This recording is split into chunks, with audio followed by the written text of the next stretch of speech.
right, it's the last stream of the week of KFC Radio. Wait, we should smoke a blunt, though. No, that's a fucking bad idea. I just said to you I don't like doing out drinking before a show. I'm at the Grand Ole Opry. The last thing I should do is smoke a blunt. But smell this. Tell me if this doesn't smell. I mean, it smells so good. We can't do that in here, but I could bring you live on Zoom outside. That smells like... Oh, you guys... what, does someone own this house? It's an Airbnb and you follow the rules? Yeah. What are you fucking... Jesus Christ, Karen. Are you kidding me, bro? Motherfucker. You're embarrassing. Dude, I shit in their sink. You fucking... The first thing I do when I get to an Airbnb, I put my dick on everything. My Airbnb. Motherfucker. We should have smoked in here. Dude, Nick. What if we get a bad review? That is going to be a lasting legacy from you. Are you kidding me? Tim Dillon doxes these motherfuckers. This building is actively trying to kill us. We like every night we don't get to sleep because all we can do is choke. I don't know what it is, but it's... Do it right now. I get worked up. I start choking. Oh no! It's happening to me. We should give him a 1 star. We should go outside. The asbestos in this place is fucking insane. What a star! What a fucking star! Can you imagine living in Nashville? Like these guys live here. You know what's funny about it is it's like, and maybe this is just me. I didn't quite realize it. It's like a Vegas, right? It's like a Vegas or a New Orleans, but it like flies a little under the radar. As such, you know what I mean? Yeah. Like I'd be like, oh, you can like live in Nashville and have a normal life, but like, can you really? Because it's an industry town. It's an industry town. Yeah. Like that's the thing that people forget. It's an industry town. Country music is the industry here, and so it's got that vibe. It's like Hollywood. You know, it's like we meet people in Hollywood and they're like, "What do you do for a living?" And they're like, "You're a doctor," and you're like, "Oh, who's your famous clients?" Yeah. Like that. Right. But I could live here. The food is fucking through the roof. Yeah. I went to a hot chicken place one time, right down the street from Zany's. All black people inside. Patty B's. Nope. It's another one. And it's all black people in there. And it's me and like one other, whatever white dude I'm with. Maybe it was Ari. And I said, can we get hot chicken? And she goes, how spicy do you want it? And I said, give me the spiciest you got. No, and she goes, nope. No. That's for white people. I go, what? She goes, nope. I won't give it to you. And I said, why not? And she goes, you don't know what you're asking for. I won't give it to you. And then she starts talking shit to me about me to everyone in the thing. Peckerwood wants a fucking hot. And I was he thinks he can handle that. I go, I like hot. And she goes, no, you don't. And I said, no, I do. No, but you do. You can handle it, right? I said, I love hot. I was like, I was on Hot Ones, baby. And she was like, you don't like it hot. You like it a little hot, but you don't know what hot means. Right. I said, I'll tell you what. I'd like to order what you're telling me I need to order. Order me that. And then I want to get the hot one because I want to try it and show you that I like it. And she goes, okay. Now, I don't know if she fucked with it, but she brought it out and she goes, now, here's the one you ordered. I want you to take a bite of that. And I took a bite and I went, whoo, that's spicy. And she goes, you haven't even touched the other one. I took a bite of the other one. It felt like my teeth were melting. And it was worse than anything I'd ever done on Hot Ones. Really? I'm like, and they're laughing at me in my face. And I'm going, she was like, you were going to order that for lunch. Dude, we were in New Orleans, like a family dinner or some shit like that. And my uncle's like you. He's like, loves hot shit. They bring out nachos or some kind of, I don't know, some fucking meal. And on top is a ghost pepper, some kind of pepper. Yeah. And they're like, don't eat this. This is just decoration. Which is a fucked up thing to do. Like, then don't put it in my face. Decorate. Oh, yeah. Right? Then don't decorate. Don't dangle it. They're like, no one eat this. And my uncle's like, fuck it, I'll fucking do it. Eats it. Immediately, same thing, where he's like choking, he can't breathe. He starts gagging, so he runs out the back door. And I said, I didn't follow him, but he says he was on his knees outside in the back, throwing up, but also unable to breathe and sweating and red. Oh. And one of the waiters comes out on their smoke break and just go, man, you didn't eat the pepper, did you? Got another one. I did Whitney coming to the live show the other night, which is, by the way, if you have $15 to burn, watch this fucking show. She does like your mom's house type live stream thing? Yeah. Well, it's more like a Two Bears, One Cave, but yeah. The real record numbers with Two Bears, but whatever. Yeah, they do one also. And she did it, and what's funny about it is they said, we were playing Truth or Dare, which is weird, because I was like, we're all grown-ups. I was like, someone suck my dick, I dare you. I dare you to suck my dick twice. And so they had the last dab from Hot Ones, and they said, I dare you to put a dab on your finger and take it. And I poured a line down my finger. Real. And then I said, as a joke, I said, Leanne Kreischer will be feeling this later. Because I've done that before. Yeah, that's. I mean, I was gonna say, did she? Because that's The next real. classic. The next day, Leanne and I are fooling around. We're at the beach. We're fooling around. And Public night. No. Brought it back to middle school. No. We're at the beach. We're at the beach in the house. At the Okay, beach. all right. And Still we're downstairs. We're downstairs, so the kids can't hear. We start fooling around, and I go. I put hot sauce on my finger. So the way I do it, not to get too aggressive, but I like to go down and then use my hand to, it's like when I work on the car, I like to get underneath and feel underneath and then eat the pussy up top. And so You go.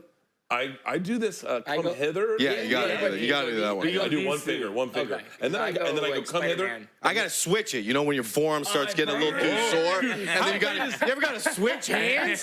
You're like Sometimes a I fucking try to, switch hitter. Push my hand in with like my other leg. So Can you ever get to that point where you know you're close, but all of a sudden you're going like, And you feel like the guy in the Iron Man that's shitting his pants. It's almost worse than like the don't stop when you're fucking. You're like, I'm about to come. Like, I'd rather that than whatever lock up, whatever's about to happen to my forearm. I mean, I feel like I have a claw afterwards. I'm like, just come. Or fake it. One or the other. Yeah. If I just come, I can like, I'll just fuck you again in a little bit. If I get cramp up, Done. 3 days, it's sore. It's like, I can't jerk off, can't go on I've motorcycle. gone the next day going to wipe my ass and been like, ooh, I forgot. Did I go bowling? No, I just fingered her. That's all. So I had hot sauce on my finger. So I go and I wash my hands aggressively. This is a day later too, The right? day, the next day. Yeah. We go down, we have sex. She has her orgasm. And after she has her orgasm, she goes, it wasn't all off your finger. I was like, what a savage. She felt it was like, I will have the orgasm and then tell us. she went Still through got it. there, too. Yeah. Fucking Leanne. Donnell Rollins, one time I told this kid, we were doing a TV show, and I told this kid, go grab a crudité. He goes, what's that? I said, a crudité. It's like a mix of vegetables and some, dip them in ranch or whatever. And he goes, what vegetables? And I went, are you being fucking serious? I go get the peppers, like some, bell peppers, or they make small bell peppers that are really good. Some celery. Just fucking Google crudité. So the kid goes to the store, and he comes back, and instead of the peppers, he had bought habaneros. And I eat one thinking it's a bell pepper. I dip it in, and I eat it, and I go, motherfucker. I go, you got habaneros? And Donnell Rollins goes, man, that's the problem with white guys. You guys can't do spice. I go, Donnell, it's pretty hot. And he goes, ain't shit. Grabs it, pops it in his mouth, and the first words he says is, mama. And he was done. Dude, I don't fuck with any of that stuff because it's like it physically. I don't see the enjoyment. I don't like the taste half the time. I love it. That's a Northeast thing though. You guys don't do spice up I there. get it. Well, but Southwest, our like, shit's hot no matter what. But like at some point, I like regular buff. I like spice, but when it becomes a fight with my body's internal temperature, I'm out. Oh, I can't do spice in the day because I'll have to shit on stage that night, and that's the worst. Coming feeling. out. I've shit on stage. When I was in Louisville, Kentucky, and I was like, I have to take a shit, and I had Dusty Slay get on stage and do 5 minutes while I shit in the middle of my And the set. pressure's Shut on. up. And You that's see your not one pants. of At least you got those- off stage. Yeah. Dude, he's pissed on stage multiple yeah. times. On stage. Like, stage, yeah. walks, still does his set. Yeah. I go over to the curtain, Petey Boy holds the cup. piss in the cup, and then come back. You hold the cup? No. Well, you Why can't you hold it? You got a mic. in my hand. One mic, That's one one I hand. gotta hold my dick. Yeah. Nah, Well, it it's not depends. like that. Sometimes I You use gotta the get tip of the Gatorade bottle to hold my dick. Yeah, Gatorade is the Like the cup a perfect little piss bit. bottle. Gatorade. For us, Gatorade's for us the white perfect- guys, like Gatorade, I gotta use one of those Mickeys. No, you did lower in the bar last time you came to Barstool. Yeah. So one time that was a nitro gummy. It was a little hot gummy bear, and I'm sure it's hot, but I'm sure it's not even comparable to like the real Carolina Reapers. And all that kind of Yeah, shit. I wouldn't know. But it was almost worse because like at least the pepper is a vegetable and a real food. This was like some redeeming synthetic factor. gummy bear shit that was just like I don't even know where the poison came from. And it was funny. We both did it. I chewed it and burned my mouth, and I spit it out because I didn't want to shit it. He just swallowed it because he didn't want to chew it. So I had the mouth burning, and he had his stomach burning. Pissed myself. He pissed himself. Yeah, not a lot, but like it Just leaked a dribble. out. Yeah. I pissed And then myself. his stomach was ripped up for the next 2 days. Literally, and my like 2 mouth days, was ripped like, up for ruined 2 my life. days. And it was like, either which way, you're fucked. The worst But stuff was I don't like the hot chip challenge, the bunny, Oh, the gummy funniest challenge. thing ever is Shaq doing the hot chip challenge. When he goes, Oh, on TNT? Chug. Watch it. I won't even blink. Puts it in and he goes, that's really hot. That's my favorite thing ever. Yeah, like this is where he pisses me. you didn't even know. I actually had to point it out to him. I was like, "Oh, you piss your pants." Dude. Just a classic. The worst is with spicy because then they go drink milk. But Yeah. then you get the shits with the milk and the spicy, and it's Take like down 2 gallons of milk. it's like, what is the point of this? Like, okay, maybe my tongue's a little better, but now my fucking stomach is Blowing hot in my fire on stomach. my ass. How cool is it to work at Barstool? It seems like it would be the fucking coolest gig. Like, it seems like a great, like, place to go into work and to see people. Like, how camaraderie, like all those people in the bullpen. You'd be surprised. There's camaraderie, and then there's toxicity, Really? like a motherfucker. Yeah. Really? Because like, so when we were coming up, it was like me, him, Portnoy, Big Cat, this guy Keith K. Marco, and a couple guys from Philly, Smitty, and we were very competitive about who was the funniest, who got to the stories first, who got it up on our website first, and I think it became a lot of that, and like we were friendly, but we weren't like friends off camera the way, you know, like what you and Tom have, what me and him have. Like the rest of them is like, cool, we're friends, but it's not like we're best buds. Yeah. And so I think a lot of times it was more motivating each other to be better and funnier and quicker and faster and bigger. And that's why we blew it up to. But, and then, so like our crew is like a little family. This show is a little family. So there's like camaraderie there. But there are times where I wish we did like more together because it is like we have some of the funniest fucking people on the internet. It's all right you get here. So much great content. I mean, so much. But shows like what you did, the Lowering the Bar, everybody will do that. We have a trivia show, The Dozen, where everybody does that. So certain things that are fun, everybody gets around. Yeah. And then that's when, you know, the cameras are out and that's when it becomes what people think of. Sometimes people come to Barstool and everyone's fucking editing and working on their computers because it's just a job, you know? Yeah. Yeah, it depends on the day. Yeah, sometimes days it's are a frat fucking house. Some other days it's just fucking. Seems like F1 racing. Have you seen that show where it's like No. two teams are That against? started. Oh my god, it's so good.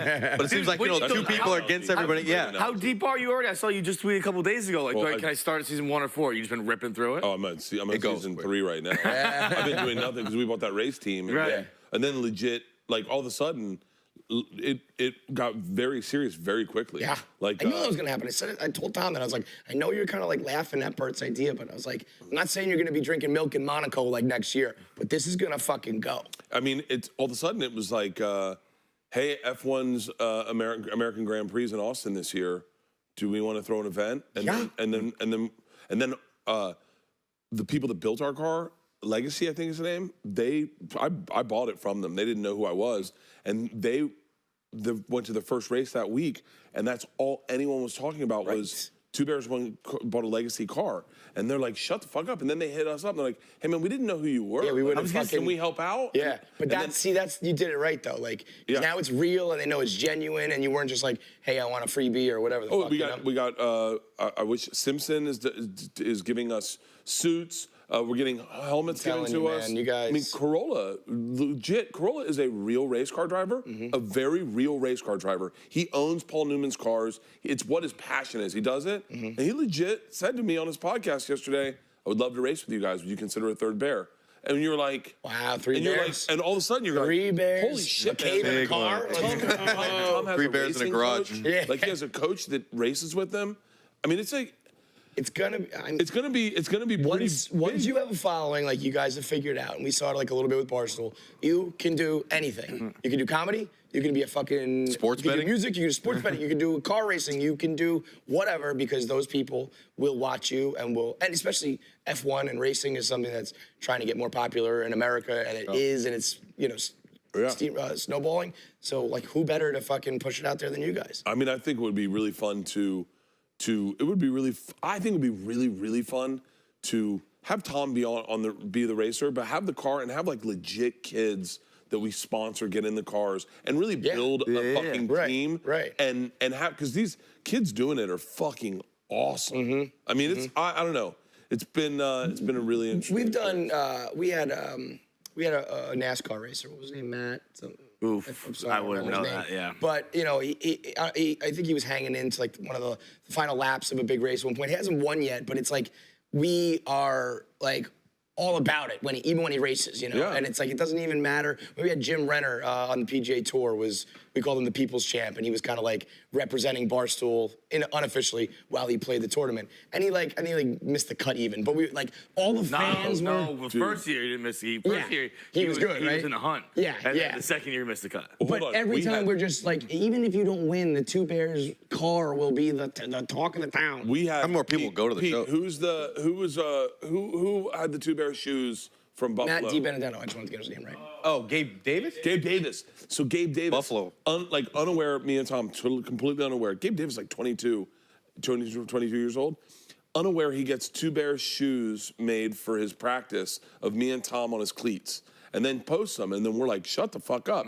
Then he goes on to have the single greatest game. But they lost, but what an amazing performance. Yeah. And then Tom and I are like, fuck, dude, he knows who we are. Like, Tom had him at his show in Buffalo the other night, but it's really cool. You know what's funny? My dad said, so there's a company called Rhodesian. Okay. It's a golf company. They're sponsoring my podcast. I'm fucking it up. I should really tell the name of them. But they give me their really cool golf gear, and I get a box of it. My dad steals all of it. The other day, he goes, God damn it, do you know the people at Barstool? I go, yeah, I do. Why? And he goes, they got some great golf gear, buddy.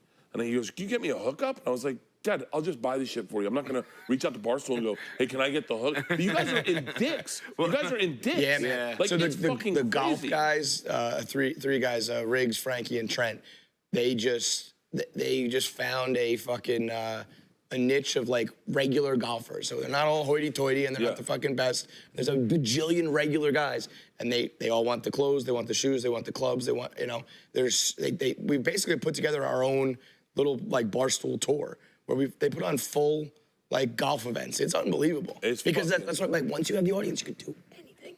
And the culture of golf is changing too, from like all these old guys, and now there's all these young dudes who are even doing sketches on the court and stuff like course and stuff like that. And there's but it's changing, but there's still so much fucking money in golf, man. It's the problem is you want to, like, I was thinking about this. You want to, because I have a flip-flop line, right? Mm-hmm. You want to find products. You want to be involved with things that are authentic to you. That was like the big Rogan thing. When he first started, he was like, I only have sponsors on that I fuck with. And literally fuck with. Like, he started with the Fleshlight. Yeah. And his read was literally so fuck with it. He would be like, have you fucked one of these things? And I'd be like, no. He's like, you got to try it. You put your dick and it feels like just like a pussy. And I'm like, and I remember being like, I'm going to try one of these things. I remember, have I told you the story of the first? So he goes, stop me if I told you this story. So we go, I know I've told you this story. So he talks about Fleshlight. And he's like, have you ever fucked one of these? I do his podcast. I'm like, no. He's like, you got to try one. I go, well, do you have one? And he goes, no, we're all out. He was like, but I'll get you one. And I was like, okay. Because you don't want to seem too needy. Like, I need the Fleshlight right now, So I go to Miami that weekend, and I'm walking to go get lunch, and I walk by a sex store, and I'm like, hey, I'm going to see if they have a Fleshlight. Haven't jacked off today? I got a treat coming my way. So I go in, I go, hey, do you guys love your treats. Do you have a Fleshlight in here? And the guy's like, what? I was like, never mind. And he goes, what are you looking for? And I was like, nothing. Like, I don't even know how to explain it to you. And he was like, well, just try. And I was like, no, my buddy has a podcast, and he's got this thing. He says they're good. You know, I'm like beating around the bush. And you like put it on your dick, and there goes, we got like fucking a can. I go, what's that? And he goes, is this? And he pulls out a Sapporo can, and he screws the top off it, and it's a pussy. And I'm like, oh, I'll take it. And he goes, well, I can't give you this one. It's a display. I'll get you another one from the back. No, I'll take the floor bottle for you. Can I get a discount? So he brings it to me. It's not a Sapporo, it's a Kirin bottle, right? So he's like, do you want lube? I was like, no, I want to rape it. Yeah, of course I want fucking lube. So he gives me like a little travel size. I go, industrial. I'm here for the weekend, buddy. So he gives it to me. I don't even go get lunch. I race back to my hotel. I'm like shaking. You ever ever had to jack off so bad you're shaking? Do you remember when your parents would leave? You're like, I'm jacking off right now. So I go back to the room, I unscrew it, and it's not a pussy, it's lips. It's lips, and it looks like a dude's mouth. And it's just looking at me like, don't do it, man. Don't do it. Please don't do it. Come on, man. So I fuck it, right? So I fuck it, and you can just hear it going, stop, please stop. You got your wish. Yeah, no The consent. most depressing thing in the world is coming in a can and going, I guess I've got to fucking clean this That's out. the problem. We said that. The cleanup is the issue. The first time I bought a fleshlight, I got 2 sex toy stories for you. First time I bought a fleshlight, I bought a Christy Mack fleshlight. That's my girl. I own that. I own that fleshlight. I own that. Eskimo bros. Dude, there was one time I thought Christy Mack was gonna suck my dick. One of the scariest nights of my life. In real life? Yeah, in real life, bro. Start with that story. Yeah, I was gonna say, well, forget about the flashlight. Tell him this. Yeah. Tell me. Let me just tell you, it's Christy Mack, Legos, and one scared 22-year-old man. Dude, this is so Christy Mack's my girl. I love her. Everyone. She is the best. She was like, dude, I like girls like that ones with the shaved heads where it was like, she'd fucking disrespect me. She'd hate me. I'd walk in the room, she'd be like, I'm fucking you tonight. Yeah. You're not fucking me. Yeah. So that was, she had big tattoos, all that shit. So she tweets out, this is way, way back in the day. And she there you tweets are. out. Look at you, baby. Yeah, I look Baby like that. face. Fucking way. And she tweeted out, it was like, anyone who makes me a Lego toy, I'll suck their dick, right? And it happened to be like on the tweet, it was like from Boston. They tweeted from Boston, and I lived in Boston at the time. And because fucking serendipity, there was also at the Children's Museum in Boston, this Museum of Science or some shit, there was a Lego fucking like exhibit. There's a lot of children. So, And 12 panicky dudes going, how do I put this together? So I go and I get some artistic inspiration at the exhibit, and then I go to the Lego store that was in Faneuil Hall, I think. And what I wanted to get, because I'm a thinker and I'm a giver, is I wanted to get a big pirate ship. And make that toy for her because she's got the big pirate ship tattoo on her back. This guy knows it all. You're a romantic. But now suck my dick. But they didn't have that. So I got 2 dogs because she loved their pit bulls. Yeah. And so I got a race car too for some reason. Yeah, I was gonna say, there was a dog. Like, there in a you race put car. together. Yeah. And so I go back to my apartment, work on putting these fucking toys together, and then she has like a club appearance, and I show up at the club appearance with a dog and a fucking Oh my God. and so we're driving there, and like we got cameras obviously, and they're like, dude, what if she sucks your dick tonight? And I was like, I hadn't thought about that. What if she's gonna fucking suck my dick? Because it gets very real. Yeah. That's the thing about like certain things. It's all laughing until it actually happens, and then pull it out. everyone shifts, and they're like, "Bro, you just got your dick sucked." Yeah. Yo, Lego. you know what's really hard? To get your dick sucked by a porn star. I know that sounds crazy, but it's kind of hard when the chips are down and you walk into a bar and she's like, all right, let's go. It's like, oh, fuck, Dude, I've never done this up there, before. like, shaking. I was like, hey, Christy, I got you these 2 toys. This is also early on in our career, so like we haven't met anybody, and she is a fucking ultra star. Yeah, like at this time she's by far the most famous celebrity I'd ever interacted with. By far. Yeah. Still so hot. And I like an Look at her face, like she has these eyes the whole time, like, this is cute, but get the fuck out of here, you wacko. And so I give them to her, and like 99% of me is like, she's not gonna fucking suck my dick, but that 1% is shaking in his boots, and she Getting ready to helicopter that thing to get it hard. She finally just looks at me and goes, well, I gotta talk to my lawyers first. Like, I thought I was gonna roll up and just get a fucking dick sucking. Did I not get to bring her a dog too? Did I just bring her a car? No, you brought her the dog. You're getting some laughs. There's the dog. Okay, yeah. I thought I brought a dog. You know what the thing is? So, okay, Christy Mack, all-time legend, absolutely great. Yes. She was kind of like, I got to talk to my lawyers. Understandable. Adriana Chechik would have sucked your dick. Yeah. She wouldn't have even fucking. She would have been like, I don't even need the Legos. Let's just. Like, she would have done it for sure. And then you would have had to find out what kind of man you are. You know? Yeah. In And that guess moment. what? I think I'm a boy. Yeah. Find out what kind of man am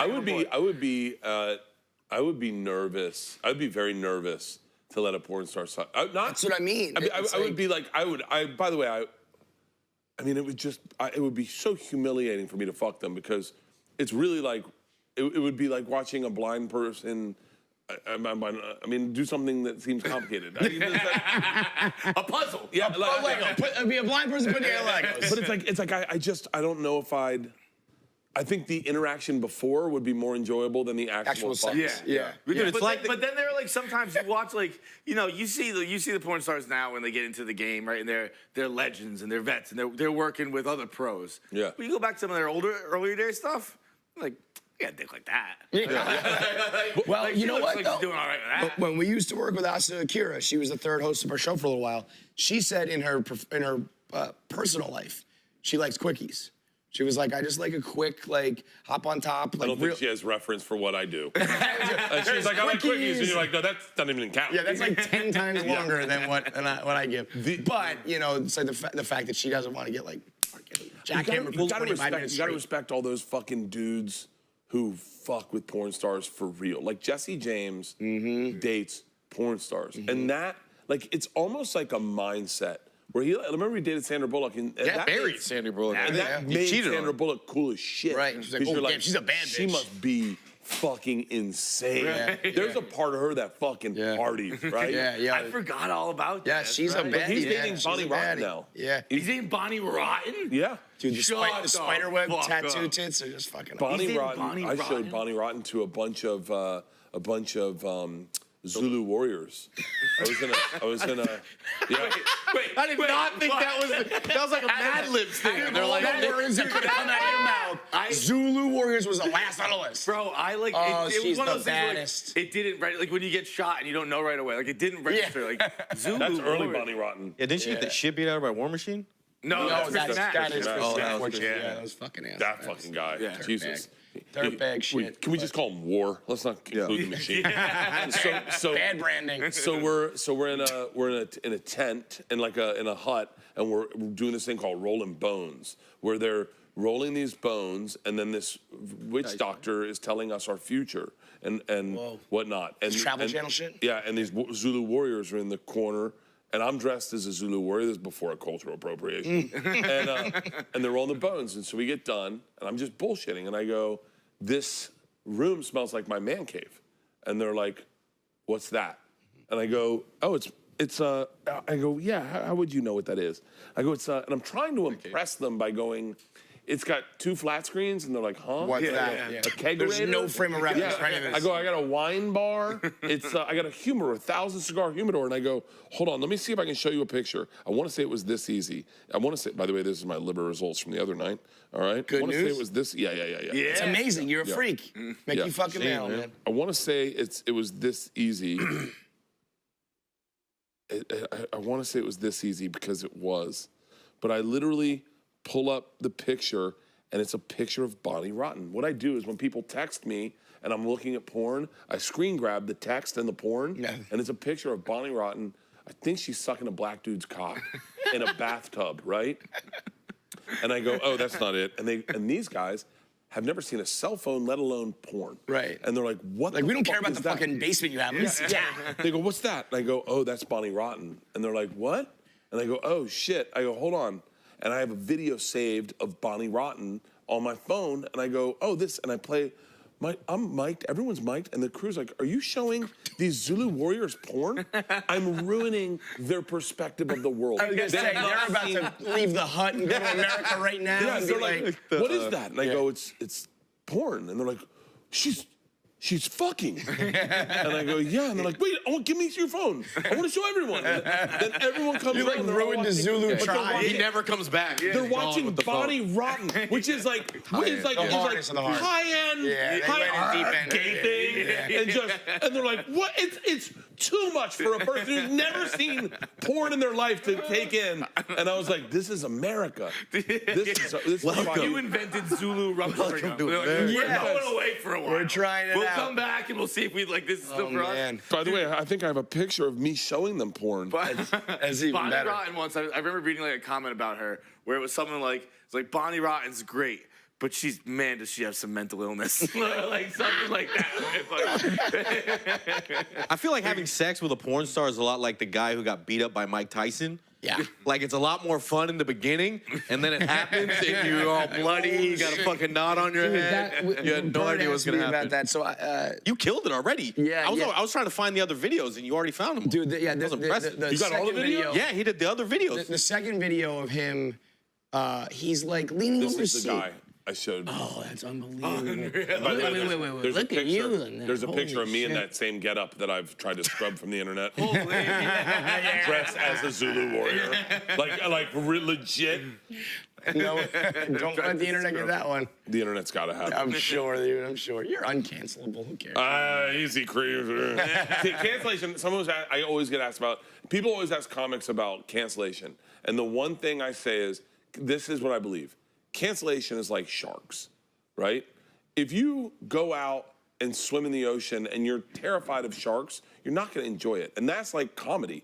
If you go out and do comedy and you're terrified of cancellation, you're fucked. Your comedy's not any good. Mm-hmm. But if you go out there like Kelly Slater and you're like, whatever, dude, you're going to fucking love it. Look, you might get bit by a shark. That's going to happen. Yeah. That can happen. Mm-hmm. But if you focus on it, it doesn't make the ocean any fun. Mm-hmm. So that's why I'm oblivious to cancellation in the sense that I go, yeah, I've done fucking questionable jokes and things. I'm sure that I'm guilty of that. But like, I'm gonna enjoy this ocean right now. Right. And if I get fucked with, I get it. But at least I'm having fun now. Yeah. And then and no one in this fucking, I said, what did I say? I made a rape joke today, like already. Like, and this is live. This is live. As I said it, I went, maybe not the joke I should have made.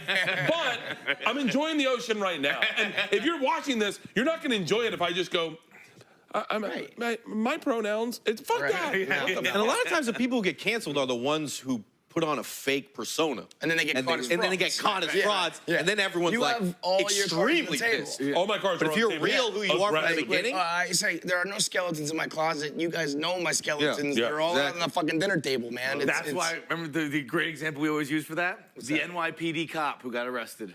Remember him? For the cannibal guy? The cannibal. Yep. The cannibal, he was trying to kidnap and eat women. And then he was arrested in jail, got tons of love letters, and we were like, what a great position for him to be in. Because he's like, you know all my shit. And you still love me. Fuck me. I regret telling people so much about me. Because I lay in bed and I go, there is nothing. Like nothing left. When you know this, you guys know this better than anyone. But when you do 3 podcasts a week and 5-7 hours of stand-up a week, you've talked so much at a certain point, I get home with Segura and I just say everything. Yeah. I go, I got nothing else. I got nothing else. But so, think about this. You feel that way.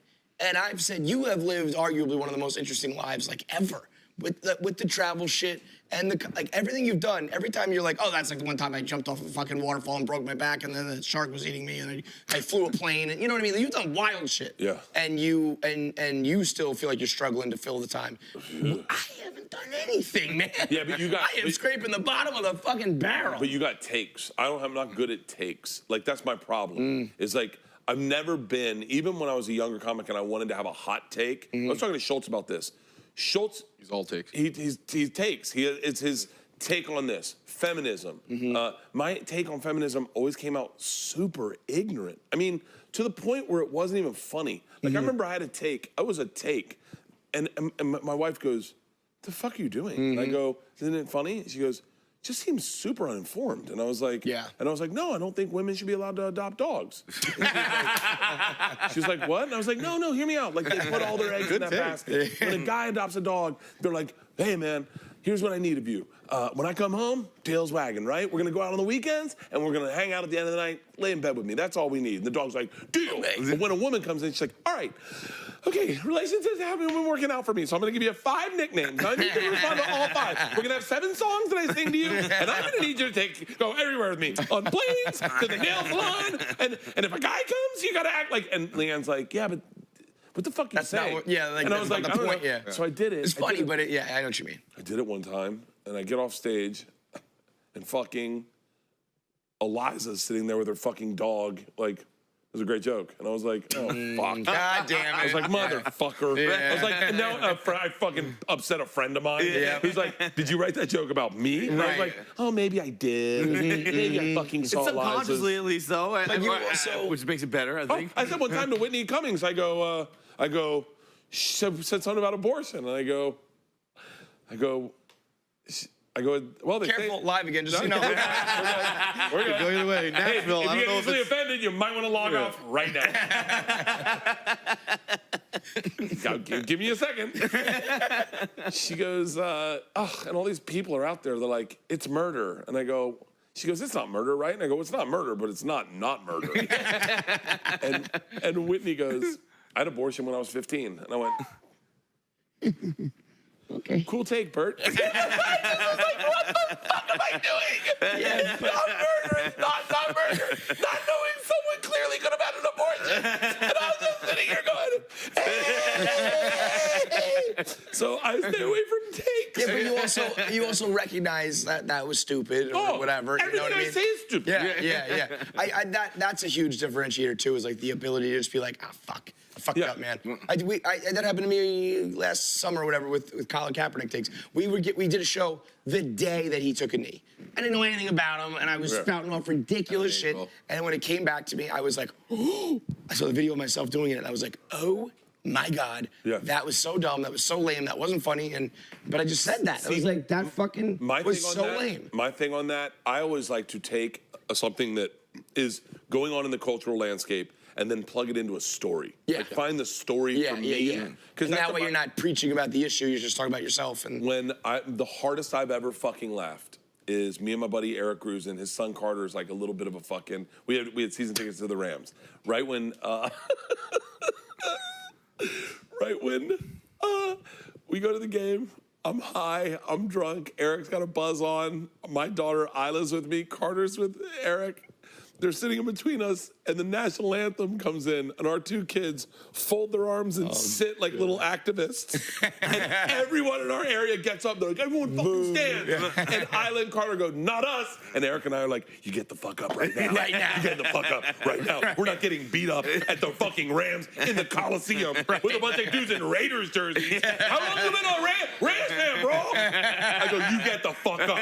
These are guys, they're dead and they take a test to become a citizen. Get the fuck up. So I always find like you find the personal story is a better way. That's funny. As opposed to like, because you can't be wrong. Like that's just the story that happened. Yeah, and then you don't know. Like I remember saying to Burr one time, I said something about toxic masculinity, and you do that to Burr or Rogan, who are like a little, and they're like, "The fuck did you just say?" And they're like, "Okay, yeah, never mind." They don't let that shit slide. So Well, all right. So you're toxically masculine on you. Like, what'd you say? What'd you say, bitch? So then, all right, let's take the Mike Tyson thing. So Tyson was on the plane. This very, very drunk dude. As I read the story, he got on the plane, and Tyson was cool at first. Took a picture, like said what's up. And this guy is clearly shit-faced, so he was probably like, bro, remember Buster Douglas, man? You remember, And I think Tyson said something like, okay, like that's enough, man. Yeah. And the guy wouldn't stop to the point. There's a second video of him. He was also over the. Sorry, no, go. Please. He was just like over his seat, back, being like. So Mike Tyson's sitting here, this guy's like over his fucking body, probably touching him or whatever. And I mean, I think in that case you could punch a guy in the head. I don't know. And it's first class. That's coach behavior. Yeah, if you're in coach, you can do that. But he was also like the clip I hated the most of the guy, and I hated every single one of them. But when he's looking at his buddy, he's going, peasants. Yeah, they're peasants. And it's like, well, you're in JetBlue Mint. Like it's like, it's nice. Don't get me wrong. But like you can't be going around calling people peasants. Not a sleeper one. That's why I was surprised that Iron Mike was even flying that there. You know what I mean? Well, no, Go to my one has the clips because the Barstool one. I love when dudes talk about first class like they're ballers. That energy. I was on a flight from Austin to LAX, and the guy was complaining about first class and about the people and about who's sitting next to me. And I mean, I've had this experience a lot lately because you get guys with status on an airline that believe, and I was this guy, that they're different than everyone else on that plane. Yeah. And the guy said something, and he goes, whatever, it's not what it used to be. I said, you should have flown private. And he goes, he said, really? And he was talking about the people. He didn't want to be around the people. Look at this guy in first class. He doesn't have his shoes on. Look at this guy. Fucking, he's complaining to me. I said, well, you should have flown private. And he goes, yeah, I don't know. Well, who flies private? And I said, I was going to. And he said, really? And I said, yeah, it was $21,000. And he goes, why would you fly private? And I go, so I didn't have to sit next to a guy like you. Exactly. And I was like, you're not a baller, bitch. Yeah. Everyone in this first class isn't a fucking baller. Right. we have been with the ballers, Right. it's a fucking price tag that's pretty hefty, Right. and those dudes roll deep. Right. You get steaks. They get Steaks, dude, mashed potatoes and steaks shit. and mashed potatoes on a fucking plate. You want to talk about baller? Yeah. Suck my dick in first class. First class is peasant. Yeah, that's nothing. Dude. You got an upgrade because you got a couple miles. You got an upgrade because you got an American Express Platinum. Chevy Tahoe to the I mean, plate. at the end of the day, it's all like it's if you compare it to, it's like you're riding the subway. You're still riding public transportation. You're riding public You just got a transportation. seat on the subway. Don't think you're You're the better guy than just the flight standing up attendant or there. anyone on this Yeah, plane. you're all The garbage. only time you're better is when you fly private. When you fly private, you're better than everyone. Right. You're better than everyone. I've done it. We've done it. We've done it. I don't do it all the time. Is there something good, above? too. Is there something even above But the plane in the back, Going to I'll tell you space? right now. the guy who there is owns no- the plane, like owns the jet themselves? Well, owning the jet. That's next level Owning the shit. jet is next level shit. Owning, I'll tell you, flying private to Europe is next Because level. you get like the bed and shit, right? The Dude. cocoon. Dude, you've flown private to Europe? Yeah. Dude, I think I remember seeing like Chrissy Teigen was like, it's too expensive. $1,000. $250? $250,000. One way round trip. LA to Serbia. Oh, LA to Serbia. Round trip. Was that for the 500. machine? Round Yeah. 250 one way. 250 one way. You get on, Because and they're like, but you're on for like 15 hours, right? So it's like and the internet, next level. I FaceTime Brian Regan from the jet over the Atlantic. I wouldn't have even. I didn't know it was that. Bedroom in the back. I of would the have plane. guessed like 75. I didn't know it gets into the hundreds of thousands. Bedroom in the back of the plane. 1, 2, 3, 4, 5, 6, probably 7, 8 seats. But when they like a full, like a room. it's a like G. bedroom. It's a G. It's a full bedroom. Full Yeah. bedroom. Full bath. Taking a Shower? bath? Yeah. You can. There's everything. There's everything. Bro, on there. be taking a sick. bath on a plane would be so dope. It was. Got a it- fireplace. and then she came in, and like we're over like probably New York and she comes in and she says, "Can you stand up for a second?" And she takes my chairs, lays them flat, puts something in the center, puts bedding on it, tells me to go put on my pajamas. I put on my pajamas. I come back. I slept like a child. baby. I was like, Yeah.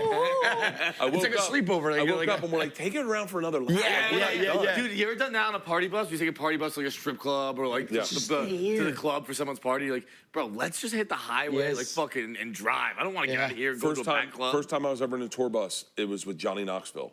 And this is 1997. Johnny Knoxville over. I can't believe I just followed up a fucking private jet to Serbia with a fucking party bus. You Like that's right. know the limo? Have you Yeah, ever gone to the prom? done, dude. I'm never You ever go to the prom on a It's like bus? going to a party bus to a fucking club.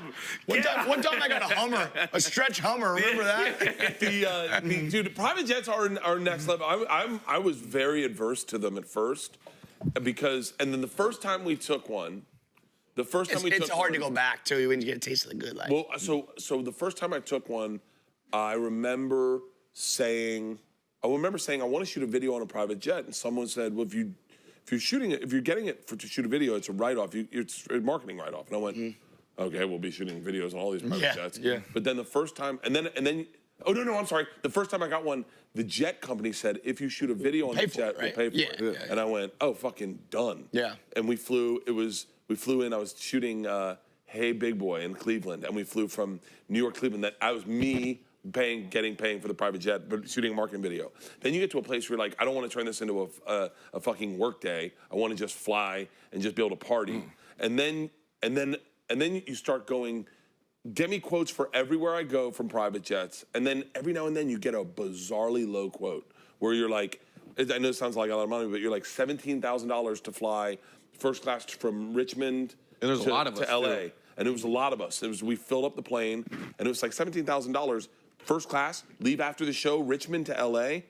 Done. Yeah, done. no, it actually makes Done more sense in a way, yeah. Well, yeah, because I'm flying first class. It's going to be $1,000. It's You not, load it doesn't everybody make up. sense. Yeah. And he normally hooks But it us gets up, close. too. Yeah, but it's better than the $51,000, which is what it costs. Right. Do you think you can have sex on a private jet? You think that's kosher? Like like you're like, I'm gonna fuck on this private jet? Like it's just you and your girl. You think the pilot would be like? I almost think exclusively. I would say, yeah. I think maybe it's probably levels to this shit, but I think most of the people flying planes are like private jets. Yeah, I get a fuck for this, right? Yeah, sure. The stewardess, you probably gotta be like, can you turn around? Unless you Wait, who are you fucking? Unless you got the I was fucking the stewardess. Wait, you mean our That's what wives? they're there for, right?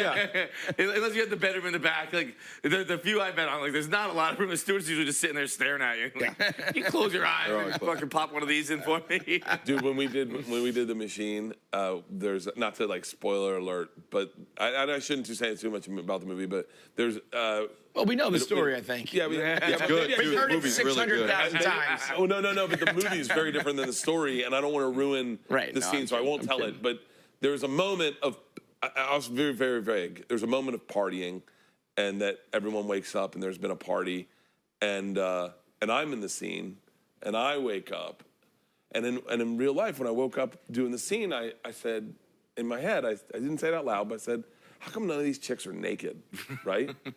And so I was like, I didn't say anything because it's like a different world, a woke culture. So I know the director and the producer, they're really close friends of mine. We're doing a movie together. So I leaned over, I said, we don't need this, but I'm just saying, just out of curiosity, would it make sense if anyone was naked? And the director's like, that's when I was fucking naked. and the producer's like, me too. And he's like, he goes, I feel weird. Yeah. It feels like you shouldn't ask someone if they want to get naked. And we're like, yeah, we won't say anything. And so we're sitting there, and then all of a sudden, the Serbian dude just goes, how come no one has their tits out? And we're like, oh, that's one way to ask. And then, of course, you know me, I'm like, you don't have to if you don't want to. Right. And so no one did. No one did. But it would have made more sense. I'm so much like, I don't want you to think that's why you're here. You're validated. Like, God damn it. And the director and the producer are like, good call. We could have never won Spade Stripes. But in reality, it probably would. In reality, everyone would have been naked. You'd be uncircumcised cocks everywhere. I don't really think I was gonna say, I'd had my clothes up before that Serbian finished his sentence, but you're right. The hardest I've ever made a room full of people laugh. We're in our fraternity house. We get a stripper.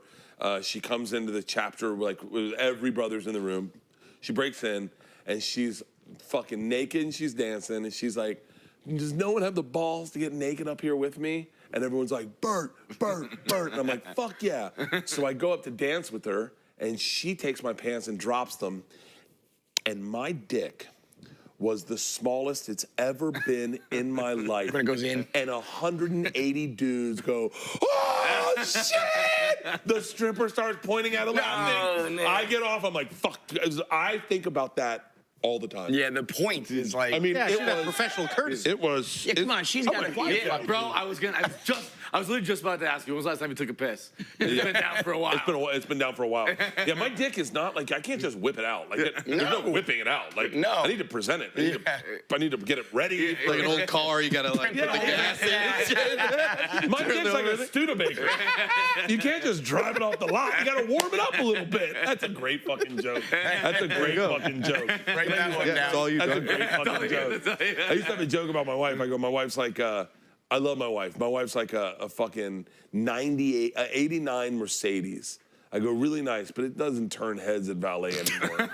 Everyone's like, no, it's a good car. It's a good car. It's a good car. But it's not. Yeah.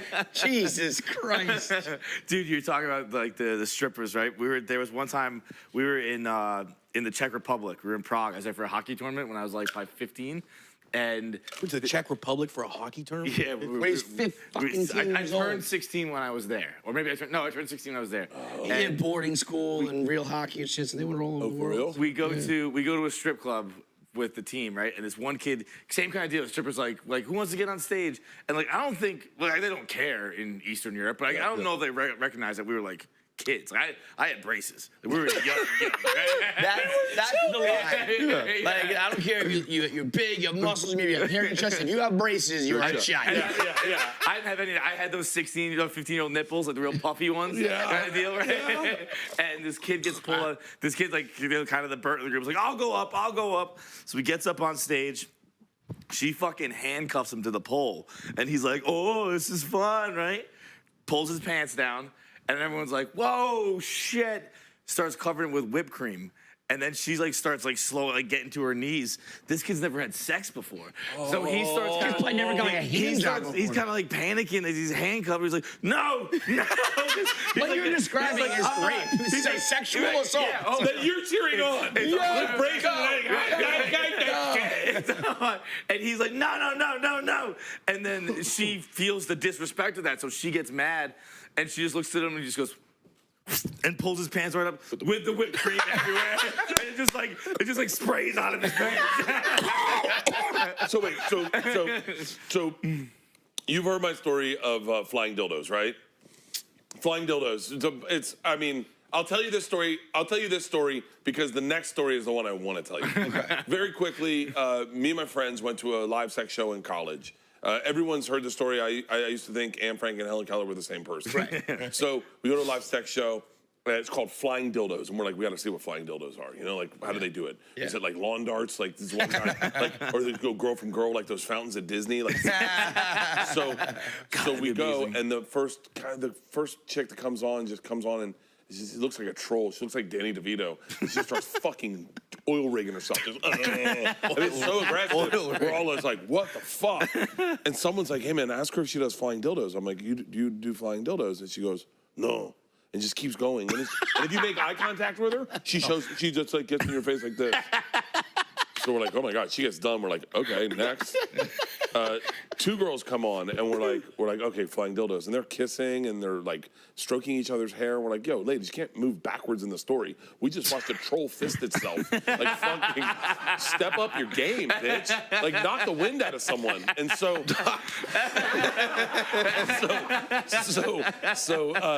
I just had a flash that this is live. So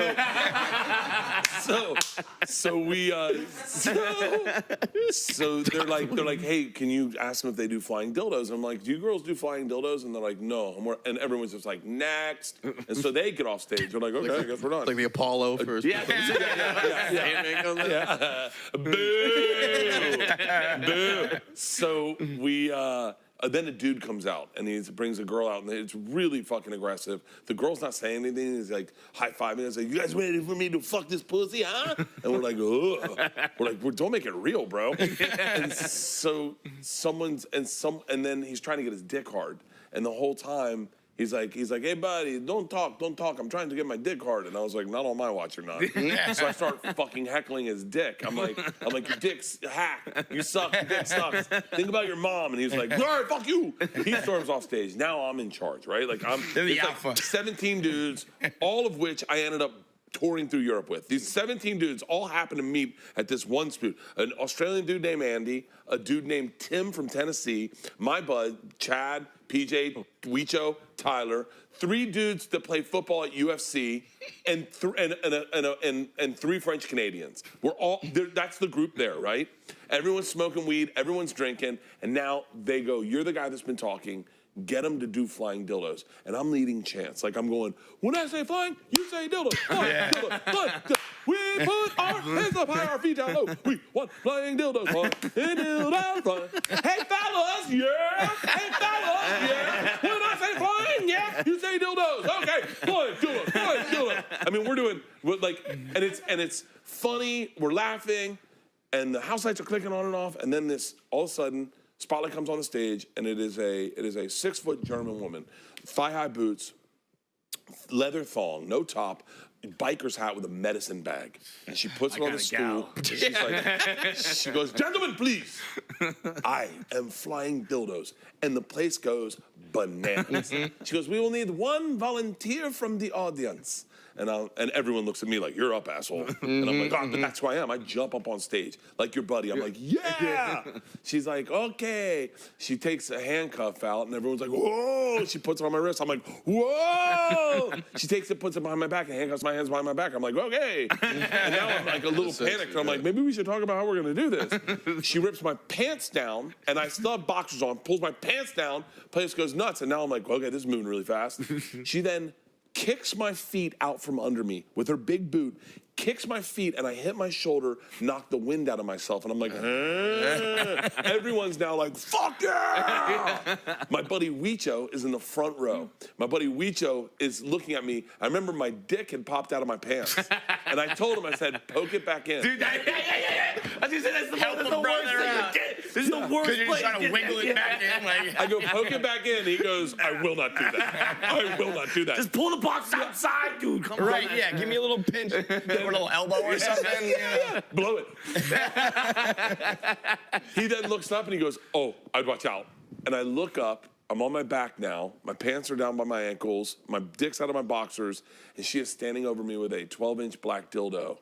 And she just fucking Excaliburs it into my mouth. Just, whoa! Dude, I remember thinking, open wide so she doesn't break my fucking teeth. Yeah. Right? And I open way too wide. She's got 8 inches of dildo in my mouth, 4 inches. I'm like, wow. And she goes, this is flying dildos.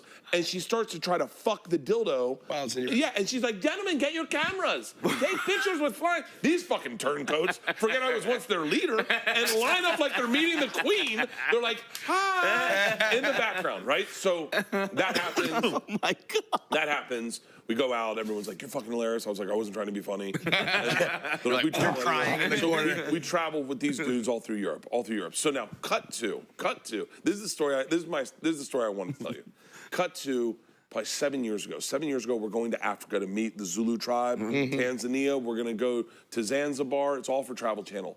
On the flight is me and this woman. Lara is her name. I don't give a fuck. She's part of the story too. It's a true story. I love you, Lara. She's a female cam operator. Awesome. We're leaving out of LA.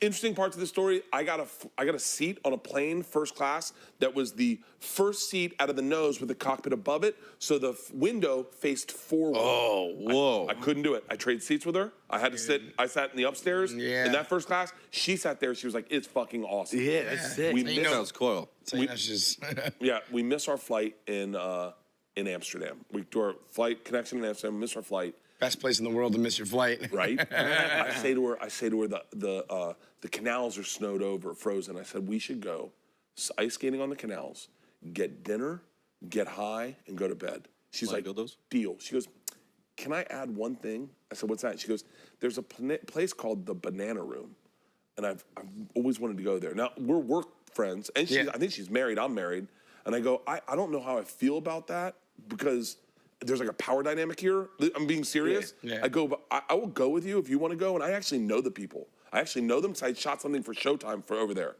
So we go to dinner. We get high. Can't skate on the canals. We get high. We eat dinner, have great steaks, get high again, go to the Banana Room. I show up. The dudes know me. We had shot a full episode for Showtime there. They know me. They're like, Bert. I was like, what? The Machine. I was like, yeah. I go, listen, my friend wants to do the banana experience. And they're like, okay, do you know what it is? And she's like, I think I do. My friend said, I got to do it. I want to do it. I just want to do it. We're in Amsterdam. I want to do it. So like, okay. So we go back. Beautiful fucking chick comes out, stands. Have you ever done this? She sits on the bar table. She sits on the bar. We're at the bar. We get her drinks. She goes, okay, this is the Banana Club. What I will do is we will start by giving me a oil massage. Then we'll do a facial massage to one of you. You get the facial massage. And then I will put the banana in my pussy. I will open it. And you will eat it out of my pussy. And Lara says, I want the banana. And I went, cool. And I'm pretty high. I go, I actually wouldn't mind a facial massage. That would be cool as fuck. Right? Yeah. And we're going to skip giving you the oil massage because I think that would be creepy if we rubbed oil into you together naked. And Lara's like, okay, that's cool. So just the facial and the banana. And she goes, okay, we'll start with the facial massage. Lay your head back onto the table. So I lay my head back on the table. And I go, okay. And she sits on my face and starts rubbing her pussy on my mouth. And I'm going, and I hear Lara laughing hysterically. She goes, you thought it was a real massage? You thought it was a real Let's skip the massage. Go to my face. And I'm stuck. I'm in a seat in a bar stool, back like this, and she's sitting on my face like Jimmy Superfly Snuka on the top rope, grinding. My legs are going like this. And all I can hear is this girl Lara going, you thought it was a real massage. You thought it was a real massage. What's her size? What's her the? She was hot. Should the woman sit on your face? Yeah, it was just really hot. Yeah, So, that is cool. Maybe the leg wriggling was a little much then. I was. Fucking wear that one. It was just so aggressive. Pussy on my nose. Asshole on my forehead. No underwear. No underwear. Of course. I'm like, I'm getting herpes. I think I'm cheating right now. Hands down. I look like a dolphin. I love it. These stories are all just sexual assaults. Yeah, these are all just these are all young men. Reverse. A bunch of girls be like, and then he jammed his dick in my It was amazing. Leanne went to Christina Baczynski's, Tom's wife's bachelorette party, and she calls me and goes, "Hey, they have a male stripper here, and I want to get a lap dance. Is that okay with you?" And at first, I'm like, "Are we supposed to be greenlighting with each other?" I've never. I go, "You can do it, but." I go, "I don't think you're gonna like it." And she was like, "For real?" And I was like, "It's not what you enjoy." Right. She calls back 5 minutes later. She goes, "He basically painted my face with his cock." I was like, "Yeah, it's not what you're into." Dude. Oh my God, that's unbelievable. What's your plan for the rest of the day? We got our show at Zany's tonight. What time? What time? 4:04. We have our show 7. Fuck. Yeah, I think We're trying to party after there. let's You party guys want after to stick that. around? Party? Yeah, tonight. So we've been laying low pretty much all week, but tonight gonna That's a gonna plan. pop the governor off a little bit. Go there, liver close it results down. back. Yeah, you good to dude, I go? got mine like 2 weeks ago. What are you at? What are you at? Dude, I don't have a doctor like you. I don't have them emailed to me. I just have doctors be like, "Yo, you're fine." Like, He has, You're good. Like, Bro, he has doctors who are just like guys who give him a pat on the back. No, and say, "Go ahead." this guy's an old guy. This guy's the real Oh, okay. one. This is not the gay guy who was like, "We want you to have a fabulous time at the wedding." Dude, I had like a little scare where I ended up in the hospital, and they thought I had pancreatitis. Turns out I didn't. But they were like, pancreatitis is fucking scary. yeah, and they were like, did like MRIs and shit. And so I went to a real doctor. I went to like a regular doctor, and he's a gay guy. And I was like, "So like, what's the deal like with drinking?" I took like 6 months off, and 3 months off. And he's like, I was like, "Can I like drink?" And he's like, "Look, John, I want you to have the best life ever. And if you want to have a beer and you can't have a beer, then you're not having the best life ever, are you?" And I was like, "I don't know what you call that medically, but fucking, I'm good with it." You're my doctor now for life. Yeah, So like, my I was like, cardiologist- can you sign lifetime contracts? My cardiologist said, "Go into that waiting room. Go into that waiting room." Yesterday. Not my cardiologist, a nurse practitioner. My cardiologist, dude from Tampa. We talk Bucks football every day. But he's really busy. He's doing a lot of like Christian stuff, I think. What? Like, I don't know, like fucking helping like kids or something, you know? He's doing Christian. He does. He's really fucking it. He does like outreach programs for like, because there's like one of the biggest problems is fatty livers. Everyone has a fucking fatty liver. And so that he does a lot of that shit for people that can't afford. What I don't know, whatever. I don't know. All I know is I'm seeing this nurse practitioner, fucking beautiful. I think 'cause she wears a mask every time. I think she's gorgeous. But she's really fucking cool. She said to me yesterday, she goes, "Go out into that waiting room. You see everyone out there?" She goes, "Those are people that didn't stop partying.